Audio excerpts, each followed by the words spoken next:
Digo, antes de introducirlo a Jorge Altamira, digo, porque la visión me imagino que es completamente diferente. Digo, me vas a plantear la legitimidad de la deuda. No sé si la visión.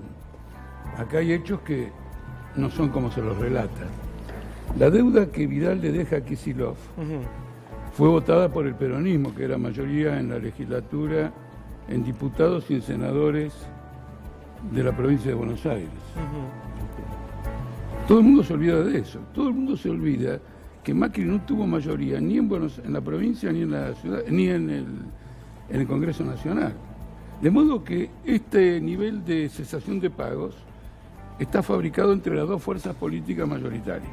Este es el primer punto que hay que señalar. Y hoy entonces, digo, a partir de esto, Jorge, ¿qué habría que hacer según la visión? No, Macanudo, pero es importante que la ciudadanía sepa que quienes se arrogan la comprensión de lo que hay que hacer son los que nos han metido en todo este bolonqui, adoptando este tipo de medidas. De alguna manera, lo primero que habría que hacer es restablecer un cierto orden republicano. La votación del día de ayer es una perfidia. ¿Es una qué? Una perfidia ¿Por qué? Política. Porque contra lo que escuché decir recién, el acuerdo no va a ser discutido en el Congreso, no lo fue nunca. El acuerdo del FMI de Macri no fue discutido en el Congreso. Ningún acuerdo de deuda fue discutido en el Congreso. Es decir, que nosotros violamos, o los gobiernos violan, una norma internacional. Por ejemplo, Trump llegó a un acuerdo con México y Canadá, lo llevó al Congreso de Estados Unidos, los demócratas se lo modificaron, él volvió y discutió. Esa posibilidad no está debido a la ley de ayer. La ley de ayer no establece la obligación del gobierno de volver al Congreso con el acuerdo. No solo que no lo establece, le concede de antemano a los acreedores algo que cualquier negociador no lo haría, que va a ser bajo legislación extranjera.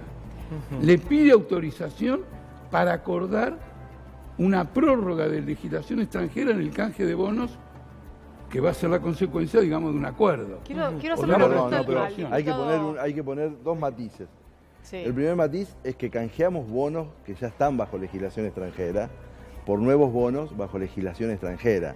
Digamos, no es que canjeamos bonos bajo Entonces legislación no nacional. necesitaría ninguna autorización. Pero es bueno decirlo porque si no queda como oculto. Dice prórroga, dice mantener la prórroga, pero esta es la oportunidad de poner eso en discusión. Perdón, el segundo matiz... Yo no te interrumpí. No, disculpe.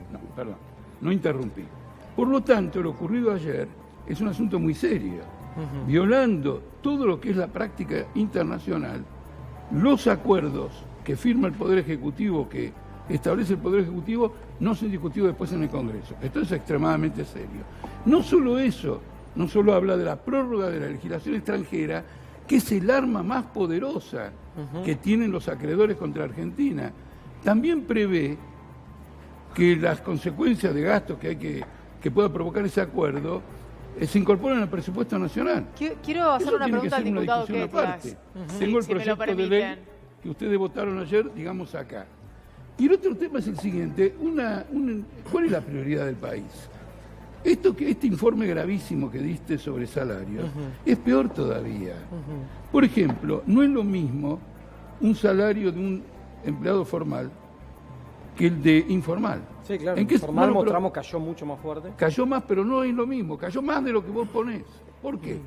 El formal tiene una obra social que le vende medicamentos con descuento y probablemente un médico que no le cobra nada. Sí, claro. El informal no lo tiene. No, se tiene que hacer Por cargo. lo tanto, el costo de vida del informal es mayor. Sí. Esa es mi prioridad. La prioridad de nuestro partido es esa prioridad. Y luego encajamos los melones en el carro. Altamira, ¿me permite una pregunta para el diputado Ketlas? Porque me quedé con algo que dijo hace un ratito, ¿no? A propósito de no chicanear. Y esto me parece de alguna manera una medida, o por lo menos una postura adulta en términos de oposición para la propuesta que hace el Gobierno Nacional en el Congreso y el acompañamiento. ¿Qué se siente cuando el partido acompaña de esta manera, pero lo escuchan o lo ven al expresidente decir que la responsabilidad no era de él, que él les avisó a la gente de su equipo económico y que nadie lo escuchó y que todo esto se iba a ir a la M? Como menos, yo le explico, usted le pregunta... Se lo pregunta al diputado Ketlas. Perdón. Como mínimo, es una definición poco feliz del presidente. Como mínimo. Así que, por supuesto, para mí, Uno cuando lidera en los errores y en los aciertos, asume las responsabilidades, y me parece que es una de las demandas que la sociedad argentina tiene. Yo voy a tomar una licencia. Solo 4 países del mundo sistemáticamente pueden no prorrogar jurisdicción, que son Japón, Alemania, Gran Bretaña y los Estados Unidos, con mercados de capitales muy extraordinariamente grandes, con tradiciones jurídicas, etc. En mi ideal, por supuesto, yo preferiría que nosotros tuviéramos un nivel de calificación judicial que nos permitiría tomar deuda soberana bajo jurisdicción y ley local, etc. Pero en cualquier programa, en cualquier set de televisión como este, en el programa anterior o en el posterior, vamos a ver que nosotros mismos desconfiamos de nuestro poder judicial, etc. Argentina ha transferido inmunidad soberana desde mucho tiempo. Y respecto a las prioridades, es muy importante lo que dice Altamira respecto a qué son las prioridades. Por supuesto que las cuestiones humanitarias, los derechos, etc., son las prioridades. Y vuelvo sobre el punto, porque si recurrentemente gobiernos peronistas, gobiernos radicales, gobiernos de Cambiemos, gobiernos militares tienen un problema de deuda, si uno no piensa que es una conspiración transgeneracional a lo largo de 200 años, hay un problema en la estructura económica. Y en la estructura económica argentina hay un problema porque está vinculado a la confianza, a esas rupturas anteriores que hace que nuestro psiquismo económico funcione de determinada manera, a la concentración en determinadas cadenas de valor, a la ineficacia de ciertas políticas públicas que funcionan en otro lugar y no funcionan acá, etc. Porque... Ahí déjame marcar una cosa. Perdón. Sí. Hace 10 años que no crece el producto. Por eso marcaste el punto de agosto y la caída. Nosotros, bajo una política económica distinta, del 2010 al 2015 tampoco crecimos. Entonces, evidentemente, porque si no, pareciera ser que a veces yo escucho a algunos opinadores, que un conjunto de malvados tomaron el poder público para conspirar contra los intereses mayoritarios. Sí, pero no existe, sencillo. En primer lugar, no existe la posibilidad de crecimiento en un país que tiene que pagar las tasas de intereses de este tipo de deuda. Por eso ayer la izquierda votó en contra. Porque la función no es ser solidario, la oposición con el oficialismo, sino que la función de un partido político es servirle al país y a los trabajadores del país. Porque si no son manganetas. Una mano lava la otra, hoy vos sos gobierno, yo te doy una mano, mañana cuando yo sea gobierno me das una mano así, ¿no es cierto? Mientras tanto cobramos dietas gigantescas y hundimos literalmente a la Argentina como está ocurriendo. Este es el primer punto que hay que señalar. La deuda, tal cual está diseñada, es impagable. El presidente lo dice repetidamente y sin embargo ahora va a discutir cómo se va a pagar.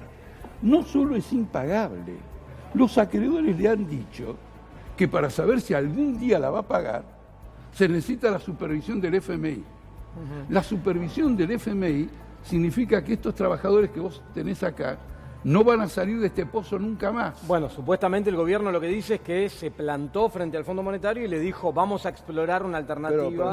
Perdón, pero quiero decir lo siguiente. La posición de los acreedores es que el acuerdo tiene que estar supervisado por el Fondo Monetario Internacional. Es decir, que el Fondo Monetario Internacional va a ser una especie de síndico que va a indicar si el acuerdo es viable o no es viable. Bueno, esa es la disputa que va a tener el gobierno. No, esto es tener la certeza. Cualquiera que conoce lo que está ocurriendo sabe que no ha habido ninguna reestructuración de deuda si no ha habido una supervisión del Fondo Monetario Internacional. Agustín. Esto hay que decírselo a la ciudadanía y no andar con la manganeta de estar postergando constantemente las cosas. El otro punto es el siguiente. Ustedes ayer tenían que haber dicho cómo diablos con esta ley le van a pagar la deuda a la ANSES, a la cual ustedes le han hecho perder 30.000 millones de dólares enchufándole títulos públicos que han caído al 40% de valor en el mercado. Entonces mi primera preocupación es esta. ¿Cómo le pago a la ANSES? A ver... Esta es la primera preocupación. Lo que han hecho es al revés. Excluyen a la ANSES para ver cómo le pago a Templeton, a Fidelity, a PIMCO. Con extraordinario acierto, Altamira son muchas cosas, pero pido síntesis porque tengo un informe de PAMI. Pero con extraordinario acierto, cuando empezó a hablar dijo los hechos. Y después dijo, con esta tasa de interés es impagable la deuda. Hubo 15 años de tasa de interés baja en el mundo. muy bajas. Que todos los países del área nuestro la aprovecharon extraordinariamente para mejorar sus prestaciones sociales, sus infraestructuras, etc. Y Argentina, por su desorden económico estructural, no lo pudo aprovechar. Porque tampoco es verdad que las tasas de interés estén por las nubes hoy. Lo que pasa es que están por las nubes para Argentina. Por eso yo quiero poner el foco donde sea, porque la pregunta del millón es esta. ¿Por qué nosotros, no ahora que estamos en una situación de terrible debilidad financiera, etcétera, en los mejores años del gobierno de Macri no le empatábamos en el riesgo país a Brasil por 150 puntos, a Perú por 200 puntos, pero en el resto del continente esos países tomaron deuda a bajas tasas, mejoraron su infraestructura, mejoraron sus números sociales. Entonces no es verdad lo que dijo Altamira, los hechos. Lo que no es verdad es esto. Ustedes ayer se sentaron en la Cámara de Diputados, no para discutir lo que pasó hace 15 años, sino para votar ahora. Y ustedes ahora votaron una negociación que está condicionada de esta manera. Por ejemplo, 2 empresas argentinas fueron al mercado y obtuvieron en estos días financiación. 10,9%. La tasa internacional es del 1,5%. Estamos en la misma rueda. Entonces, los 2 trabajadores informales, te olvidaste de los monotributistas. Bueno, también, sí. No, pero es que el monotributista no se puede pagar las vacaciones. No, claro. El formal se va 15 días de vacaciones y cuando vuelve cobra el sueldo. El monotributista no, y otras cosas. La situación es infinitamente más grave para el pueblo argentino de lo que surge, las cifras correctas del análisis de desvalorización que existe en todos los objetos. Estoy yendo un poquito más en esa dirección. Ahora, nada de esto tanto, se va a resolver. Ayer, ¿la deuda sustentable cuál es? La deuda sustentable es aquella que permita que el 20% que vos dijiste que se perdió de agosto hasta hoy se recupere, que las jubilaciones que se dolarizaron se recuperen, una vez que se recupera todo y devolvemos también obra pública, educación y salud, entonces le decimos a los acreedores, vengan y discutamos. Una vez que recuperemos todo eso, antes de recuperar todo eso no se puede discutir. ¿Hay algún antecedente? Fabio, cierre esto. No, sí. Yo coincido con los nobles objetivos de priorizar lo social siempre, etcétera. Me gustaría saber si hay algún antecedente de negociación de deuda de ese tipo, bilateral, porque sería un buen antecedente para tomarlo. Yo no... Bueno, les agradezco mucho a los dos. Es muy sencillo, le contesto muy brevemente. Cortita, Jorge. No hay ningún antecedente probablemente, o ninguno me viene a la memoria. Es muy importante saber eso. Para la opinión pública, porque si no pareciera que somos mezquinos frente a la necesidad. No, pero le digo a la opinión pública. El derrumbe económico mundial del año 2007-2008, ¿no es cierto?, que tiene su consecuencia ahora y que se va a repetir, es la consecuencia de la falta de costumbre de la que vos te jactás para que nosotros sigamos el ejemplo. No, yo no me jacto. Y ahí se derrumba financieramente el mundo y me dice, ¿de qué lugar lo hiciste? No, algún día hay que ser, algún día hay que priorizar esta discusión ética sobre la deuda. No es ética. Y también económica. No es ética, pero es una discusión económica, política y social. Pero yo quiero que